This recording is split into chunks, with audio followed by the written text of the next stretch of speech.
যে জুলাই বিপ্লব হয়ে গেল, আলহামদুলিল্লাহ বাংলাদেশের এই প্রেক্ষাপটে এখানে আমরা যারা উপস্থিত আছি আমরা সকলের সম্মিলিত প্রয়াসের মধ্যে এই বিপ্লব সংঘটিত হয়েছে।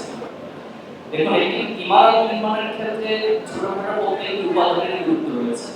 এজন্য আমরা যেন কখনো এমন না করি যে কারো অবদান বেশি কারো অবদান ছোট, এই প্রশ্ন বা এই বিতর্কে না গিয়ে আমরা এটা বলতে চাই যে আমাদের সম্মিলিত প্রয়াসের মধ্য দিয়েই জুলাই বিপ্লব সংঘটিত হয়েছে।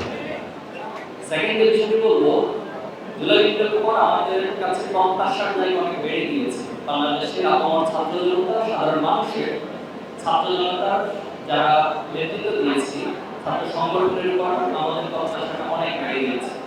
আমাদের দল আলাদা থাকতে পারে, আলাদা আদর্শ থাকতে পারে, কিন্তু ফ্যাসিবাদ বিরোধের অবস্থান থেকে আমরা সবাই এক।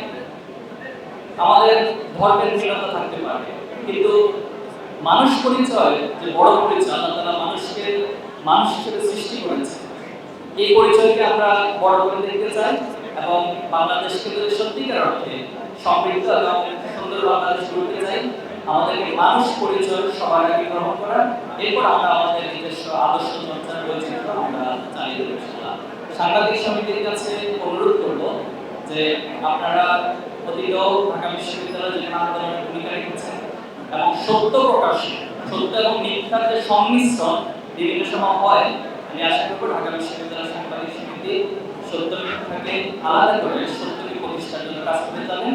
আজকের এই সুন্দর আয়োজন করার জন্য আমি সাংবাদিক সমিতির নেতৃত্বকে আন্তরিকভাবে ধন্যবাদ, সবাইকে ধন্যবাদ জানিয়ে শেষ করছি। আসসালামু আলাইকুম।